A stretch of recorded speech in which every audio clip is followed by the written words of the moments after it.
Mensahe ni Marcos Jr. at ni Sara Duterte sa mga kababayan natin, sa mga Filipinos ngayong bagong taon.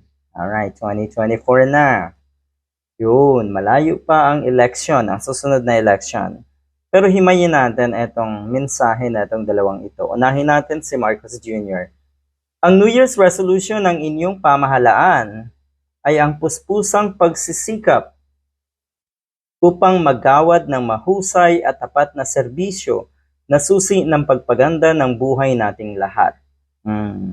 Tapat na serbisyo, mahusay daw na gobyerno. Mahusay naman sana ang sistema ng ating gobyerno. Kaya lang kasi yung mga nagpapatupad, yung mga nakaupo sa gobyerno, yung mga leader, meron bang kahusayan talaga? Dahil nako ay napakadalas nilang itanggi yung kanilang mga pangako. Napakaraming pangako na sana ay yun yung magiging susi sa totoong paggaan ng buhay at mapabuti or pagbuti nga ng buhay ng mga kababayan natin. Pero walang nangyayari. Lahat ng pangako ng mga yan kabaliktaran. Siguro hindi na tayo lalayo sa bigas na lang. Abay, pumapalo ngayon sa 65 to 70 per kilo ng bigas. Lalo ngayong Kapaskuhan, nung nagdaang Pasko pala, lalong tumaas po ang kilo ng bigas. You see, napakalayo doon sa ipinangako na 20 per kilo. Yan. Saan doon ang tinatawag na pagsisikap? Bumubuti nga ba ang kalagayan ng mga kababayan natin? Sa tingin ko ay kasalungat din.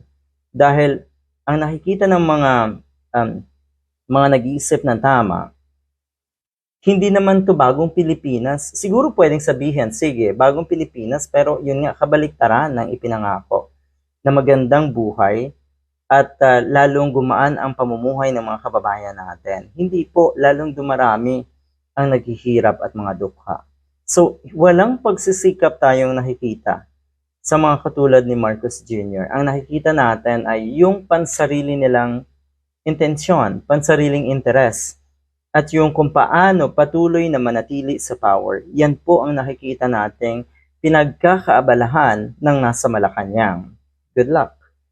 Kay Sara Duterte, mas matindi to. Tingnan niyo po. Ang ating pananaw sa kinabukasan ay mananatiling malinaw. Okay, malinaw, oo. Malinaw yung pananaw niyo. Malinaw din sa kaisipan niyo kung ano yung rason bakit kayo nananatili sa pwesto. At kung ano yung inyong personal na interest. Okay, malinaw po talaga. Pero yung linaw na sinasabi mo na para sa mga kababayan natin, napakalabo niyan. Okay, na patuloy tayong maghahatid ng serbisyong tapat. Ang hirap i-define yung salitang or yung serbisyong tapat. Yun yung pinakamahirap. Dahil sa nakikita natin, napakaraming controversy itong si Sara Duterte. At alam na alam, tumbok na tumbok ng mga kababayan natin kung ano yung priority nila. Ang priority siyempre ay linisin ang pangalan ng kanyang magulang, isalba ang kanyang magulang na si Digong sa ICC. Kaya nagkakaganito. Abay, tignan nyo naman, hindi makatrabaho kung walang siguradong pondo. Ayan, wala na ang confidential fund, intelligence fund. Paano na ngayon? Meron bang mga konkretong programa itong DepEd at Office of the Vice President other than giving out free educational material sa mga bata? Hanggang doon lang po ba tayo?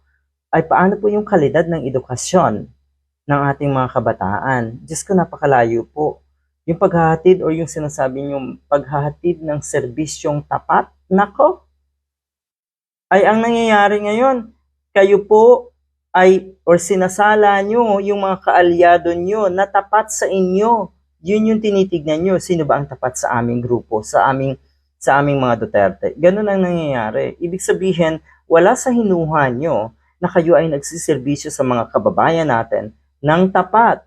Huwag nga kami.